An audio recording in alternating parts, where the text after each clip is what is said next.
Read David Walliam's new book, The Beast of Buckingham Palace. So this is being read with permission from Harpers Collins. So let's have a wee look. So our title here, we can see we've got David Walliam's The Beast of Buckingham Palace. And there's a picture with Buckingham Palace, and the book is illustrated by Tony Rose.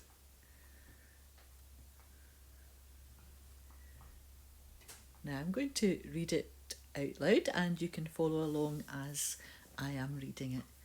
So we've got some people that David Walliams was thanking there. I can leave that there. More people he was thanking. And we have as a prologue, so at the beginning of the book, before it goes into the book, it's saying Britain. The year is 2120, 100 years in the future. The kingdom is dark. Britain has not seen sunlight for 50 years. The government has been overthrown, and once again the king rules the kingdom from Buckingham Palace.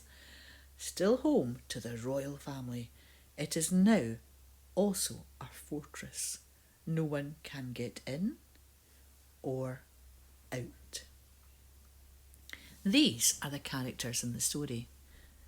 Prince Alfred is a sickly boy of 12 who has never known life outside Buckingham Palace. The king was once a great ruler and a kind father. Now he is as lost as his kingdom. The queen is an impossibly posh lady who is much loved by her son. She and Alfred have an unbreakable bond. The Lord Protector is a learned man who began his royal career 40 years ago in the palace library. He has risen to become the king's closest advisor, but yearns for more power. Mite is a homeless orphan from the outside. She is so called because of her small size. Her parents were killed when she was a toddler, and since then she has had to fend for herself. Nanny is a lady in her 80s who in her job has looked after 2 generations of royal children. She cared for the king when he was a boy and is now the nanny to Prince Alfred. The old queen is an elderly lady who was queen when her husband was king. Now she is deemed to be a traitor and is living somewhere in exile, though no one knows where. Except her, of course. I wonder if you know what exile means, boys and girls.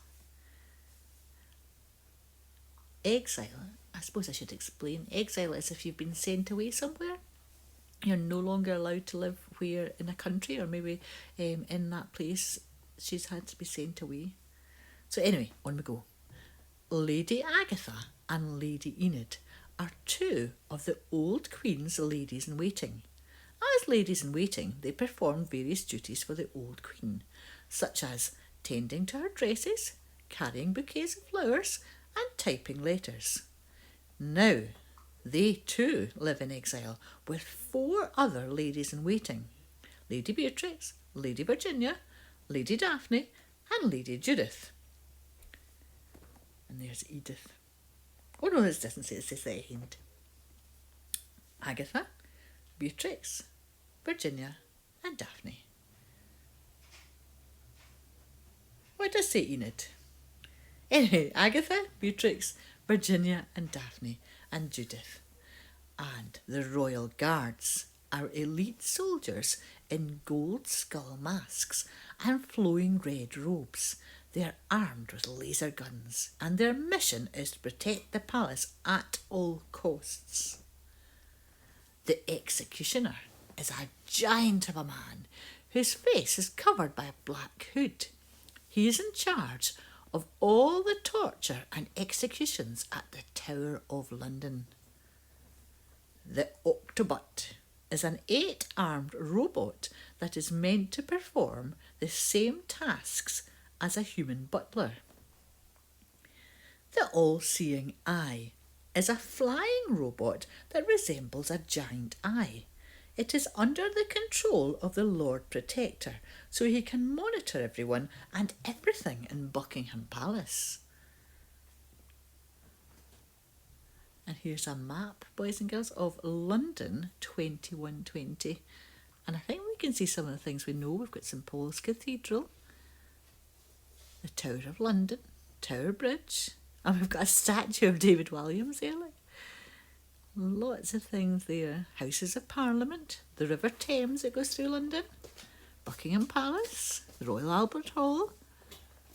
So lots of things that we know that are still there. Trafalgar Square, the Post Office Tower, Battersea Power Station. Inside Buckingham Palace 2120. The C stands for circuit, means around. Alfred's bedroom, King's bedroom, Queen's bedroom are all on the top floor to the left. In the middle floor we've got the throne room, the library and the secret room. And then on the bottom floor we've got the banqueting hall, the ballroom and the vault right under the bottom of Buckingham Palace. The vault with a secret looking tunnel. Prologue. The griffin is the king of beasts. It is half eagle, the king of the birds, and half lion, the king of the animals. The head and wings are those of an eagle, whilst the body and back legs are those of a lion. For centuries the beast has been thought of as the stuff of legend. Early civilizations worshipped the griffin. It can be found in stories from both ancient Egypt and ancient Greece. In medieval times, this half-eagle, half-lion became a symbol of godlike power. The power over life and death. The power to create or destroy the universe. Infinite power for all eternity. The sight of a griffin would inspire terror in the hearts of all men. That is why the beasts were used as symbols through the centuries by kings and queens. Griffins can be seen on coats of arms, flags and shields. The message was simple. Kneel or you will suffer a terrible fate at the claws of this beast. It looks a little like a dinosaur. Those terrifying creatures that stalked the earth millions of years ago. However, unlike dinosaurs, no one has ever found the skeleton of one. But that doesn't mean that a griffin never lived. Or one day might not live again. Part 1. The Coming of the Beast.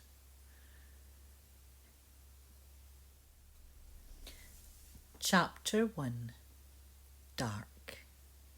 It was noon, and the sky was black. There had been darkness over the kingdom for half a century. For many years before, the people of the earth had not taken care of their home. They had burned down all the forests, reducing every last tree to ash. They had pumped the rivers, lakes and seas full of waste, killing all the fish. They had dug deeper and deeper until under the ground for oil until the planet was hollow to its core. Eventually, the earth took its revenge. The ice cap of the Arctic and the Antarctic melted. The floods were so mighty that whole countries became submerged underwater. Violent earthquakes shook entire cities to the ground. All that was left behind were piles and piles of rubble. Volcanoes erupted, pumping billions of tons of ash into the air. Without the sunlight, the crops withered and died. Nothing could grow.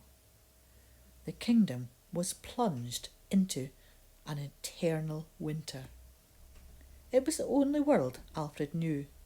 He was already 12 years old, but had never, ever seen sunlight.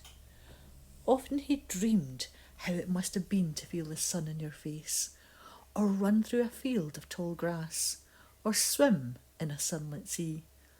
But it was just that, a dream. The boy had seen pictures of the sun in books and marvelled at it, a perfect circle of gold. Now the moon and stars had become invisible too. Alfred would spend hours and hours imagining how the night sky must have looked with 1,000 little lights twinkling through the blackness. He was one of those children who liked nothing more than being alone with his imagination. In truth, he had little choice, having been sickly his whole life. Soon after he was born, he became ill.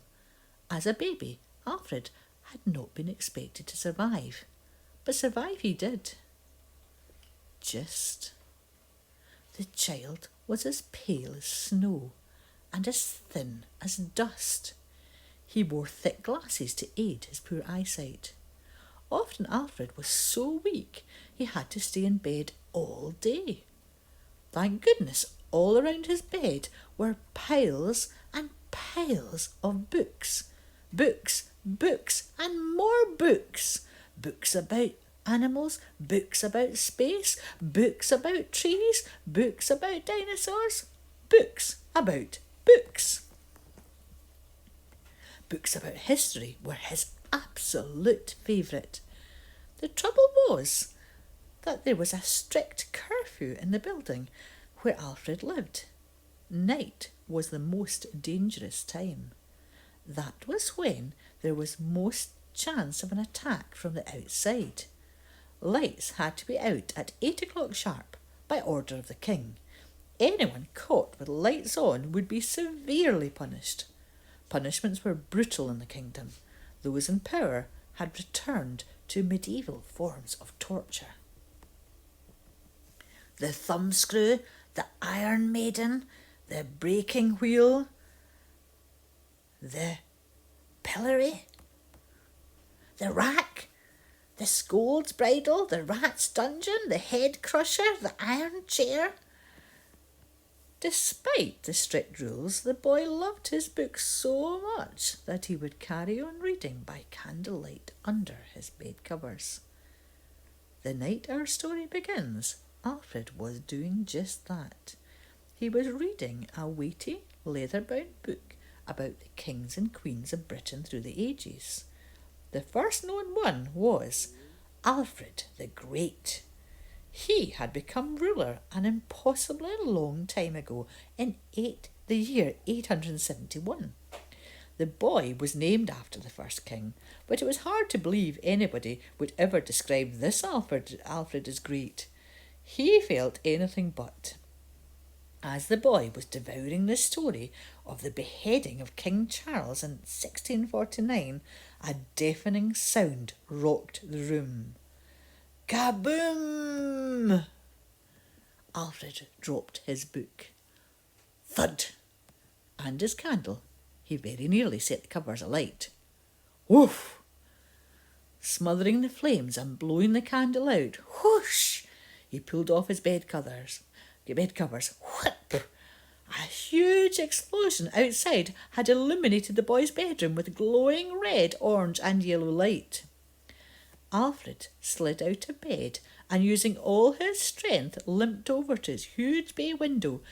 Just those few steps left him painfully out of breath. He leaned on the window frame to steady himself. Alfred's bedroom was high up on the top floor. From here he could see far across London. A building was ablaze, but not just any building. St. Paul's Cathedral.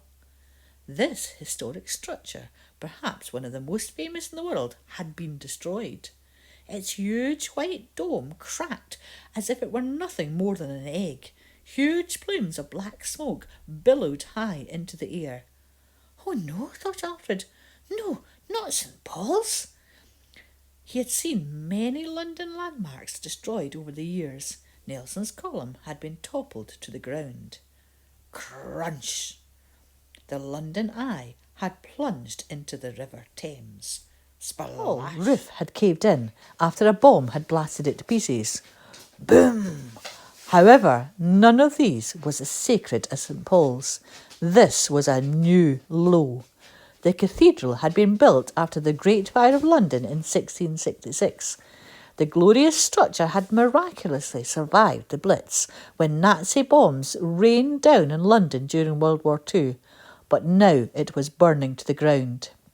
Alfred's next thought was revolutionaries. This had all the hallmarks of one of their attacks. The boy had never met anyone from this top secret organisation, but the Lord Protector had taught him much about them. From what Alfred had been told, the revolutionaries hated the fact that the power had returned to the king.